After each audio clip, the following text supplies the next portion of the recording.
మాతాచ పార్వదేవి పితాదేవి మహేశ్వర జై కాల్బెరో. ఈరోజు మనము చంద్రఘంటాదేవి గురించి తెలుసుకుందామండి. చంద్రఘంటాదేవి నవరాత్రుల్లో మూడో రోజు పూజలు అందుకుంటారు.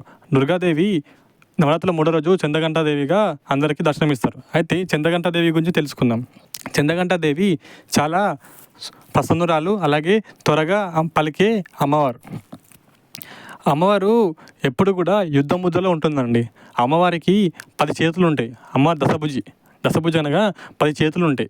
ఆ చేతుల్లో త్రిశూలము, ఖడ్గము, గద, ఇంకా మనకి ధనస్సు, అలాగే కమండలం, పద్మము ఉంటుంది. అమ్మవారు 10 భుజాలు ఉంటాయి. ఆ చేతులలో అమ్మవారికి గద, ఖడ్గము, త్రిశూలము, బాణము, ధనస్సు, ఇంకా కమండలం ఉంటుంది అమ్మవారికి. అయితే చంద్రఘంటాదేవి ఎంతో సుప్రసన్నురాలు, అలాగే త్వరగా పలికే అమ్మవారి చంద్రఘంటాదేవి. అమ్మవారికి చంద్రఘంటాదేవి అనే పేరు ఎందుకు వచ్చిందంటే, అమ్మవారి శిరస్సు మీద ఒక చంద్రవంక ఉంటుంది. అంటే అమ్మవారి శిరస్సు మీద అర్ధచంద్రుడు ఉంటాడు. ఆ అర్ధచంద్రుడు మనం చూస్తే ఒక గంట ఆకారంలో ఉంటుందండి. అందుకని అమ్మవారికి చంద్రఘంట అని పేరు. అనగా అమ్మవారు ఎలాగైతే శివయ్య చంద్రుడిని తల మీద ధరిస్తాడో, అలాగే తన భార్య అటువంటి అమ్మవారికి కూడా తల మీద చంద్రుడు ఉంటాడండి. అదే చంద్రఘంటాదేవి రూపం. అయితే మనకి నవదుర్గలలో 3వ రోజు మనము చంద్రఘంటాదేవి పూజిస్తాం కదా. అయితే చంద్రఘంటాదేవి ఒక రూపం చూసుకున్నట్లయితే అమ్మవారి శిరస్సు మీద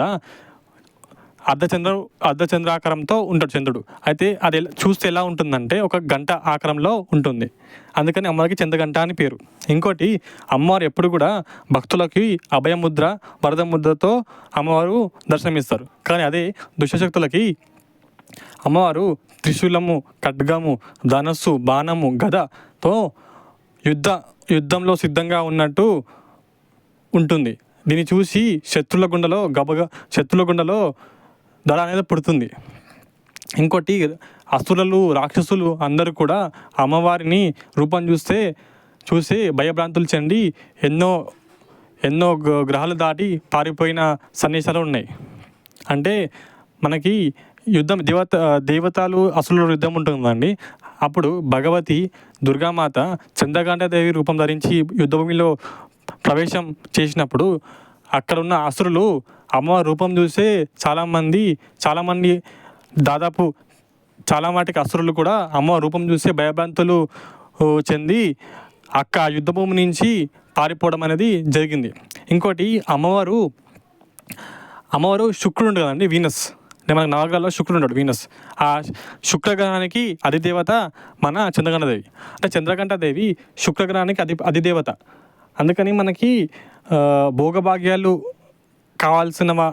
కావాల్సినప్పుడు, అంటే మనకి ఏమైనా భోగభాగ్యాలకు సంబంధించిన కోరికలు ఉన్నా, లేకపోతే అటువంటిది ఏమైనా ధనం సంబంధించినవి కానీ, లేకపోతే భోగాలకు సంబంధించినవి ఏమైనా ఉంటే మనం చంద్రఘంటాదేవిని ఉపాదిస్తే అమ్మవారు త్వరగా అవన్నీ మనకి ఇస్తుంది. ఎందుకంటే తల్లి ఎప్పుడైనా మోక్షదాయిని, కానీ మానవులు ఎప్పుడైనా తన ఒక్క కోరికలు అనేవి భోగం సంబంధించినవి ఉంటాయి కాబట్టి, సో అలా చూసుకున్నట్లయితే మనకి భోగభాగాలు ప్రసాదించే తల్లి, ఇంకా మోక్షం ప్రసాదించే తల్లి కూడా చంద్రఘంటాదేవి అండి. అయితే ఇంకోటి ఏంటంటే, మన జాతకంలో శుక్రుడు సంబంధించిన ఏదైనా దోషాలు ఉన్నా, లేకపోతే శుక్రుడు వీక్గా ఉన్నా, అంటే బలంగా లేకపోయినా, బలహీనంగా ఉన్న శుక్రుడు, మనము చంద్రఘంటాదేవిని విశేషంగా ఉపాసిస్తే ఆ శుక్ర సంబంధించిన దోషాలన్నీ వెళ్ళిపోయిన శుక్రుడు ఉంటాడు కదా, వీనస్. ఆ నవగ్రహాల్లో మనకి శుక్రుడు ఉంటాడు, వీనస్. ఆ వీనస్ సంబంధించిన దోషాలన్నీ వెళ్ళిపోయి మంచిగా మనకి శుభ ఫలితాలు అనేది వస్తుంది. అయితే ఇంకోటి ఏంటంటే, అమ్మవారు చెప్పే కదా అమ్మవారి చంద్రఘంటాదేవి అని. అయితే ఆ గంటాకారంలో ఉన్న చంద్రుడు మనం తెలుసు కదా. మామూలుగా అమ్మవారి ఏదో ఒక గంట ఉంటుందండి. మామూలుగా ఆ గంట శబ్దం చేస్తే అంటే అమ్మవారి యుద్ధంలో ప్రవేశించినాక ఆ ఒక గంట శబ్దం వస్తుంది. అది ఎలా ఉంటుందంటే, అమ్మవారు నడిచిన యుద్ధ భూమి మొత్తము కూడా అమ్మవారు అడుగు పెట్టినప్పటి నుంచి అమ్మ నడుస్తున్న ప్రతి ఒక్క అడుగుకి ఆ గంట శబ్దం వస్తుందన్నమాట. ఆ గంట కదులుతున్నప్పుడు ఆ శబ్దానికి ఎన్నో మైళ్ళు, ఎంతో దూరం వరకు ఉన్న అసుర సేనలు మొత్తం కూడా ఆ ఒక గంట శబ్ద ప్రకంపనలకి వాళ్ళు నిర్జీవులుగా అయిపోతారు, అలాగే మరణిస్తారు. అంతటి ఒక శక్తి అమ్మవారికి ఉంది. అమ్మవారి రూపం చూస్తేనే ఇంకా అలాగే అమ్మవారికి చెప్పా కదా, అమ్మవారి యుద్ధ భూమిలో ప్రవేశించినాక అమ్మవారికి ఒక గంట ఉంటుంది. ఆ గంట శబ్దానికే యుద్ధం చేయకముందని జస్ట్ అమ్మవారి ఒక గంట శబ్దానికి ఆ అసుర సేనలు మొత్తము నిర్జీవులుగా అయిపోతారు. అంతటి శక్తి అమ్మవారి యొక్క రూపం అన్నమాట చంద్రఘంటాదేవి. ఆ చంద్రఘంటాదేవి ఒక గంట నుంచి వచ్చే శబ్దము భూత ప్రేత పిశాచాలకు హడలు. అమ్మవారు ఒక ఈ స్వరూపం ఉంటుంది కదా, ఇంకోటి ఆ గంట నుంచి వచ్చే ప్రకంపనలు ఎలా ఉంటాయంటే భూత ప్రేతాలకి అసలు ఆ శబ్దం వినగానే అక్కడికక్కడే వాళ్ళు నిర్జీవులుగా పడి ఉంటారండి. అంతటి శక్తివంతమైన రూపం చంద్రఘంటాదేవి. మళ్ళీ చూసుకున్నట్లయితే అమ్మవారు ఎంతో సుప్రసన్నంగా సుముఖురాలిగా, అంటే ఎంతటో చక్కటి మొహం కలిగిన అమ్మవారు చంద్రఘంటాదేవి. అయితే జాతకంలో ఎవరికైనా శుక్ర సంబంధిత దోషాలు ఉన్నా, లేకపోతే శుక్రుడు బలహీనంగా ఉన్నా చంద్రఘంటాదేవిని ఉపాసించండి అండి. అమ్మవారు ఎలాగైనా మోక్షప్రదాయనే, కాకపోతే దానికి తగ్గట్టు చంద్రఘంటాదేవి భోగము మోక్షము రెండు కూడా ఇచ్చే తల్లి చంద్రఘంటాదేవి. ఎందుకంటే వీనస్ శుక్రుడు అనగా మనం మొత్తం కూడా భోగభాగ్యాలకు సంబంధించిన ఒక గ్రహం శుక్రుడు. ఇంకోటి ఏంటంటే మన జాతకంలో శుక్ర దోషాలున్నా, శుక్ర సంబంధిత దోషాలున్నా, అలాగే భార్యాభర్తలు సరిగా లేకపోయినా, అంటే భార్యాభర్తల మధ్యలో అన్యోన్యత, అంటే మంచి సంబంధాలు మంచిగా లేకపోయినా చంద్రఘంటాదేవిని కలిసి, అంటే భార్యాభర్త ఇద్దరు కలిసి చంద్రఘంటాదేవిని ఉపాసిస్తే అమితమైన ఫలితం మీరు చూస్తారు.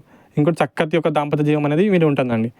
అమ్మవారి గురించి ఎంత చెప్పిన తక్కువ అండి, ఎందుకంటే అమ్మవారు చెప్పాను కదా, అమ్మవారు జస్ట్ ఒక గంట శబ్దానికి వాళ్ళు ఒక అసురసేనలు మొత్తము భయభీతులు అయిపోయి అక్కడికక్కడే ఆ శబ్ద ప్రకంపనలు భరించలేక అక్కడే జీవం వదులుతారండి.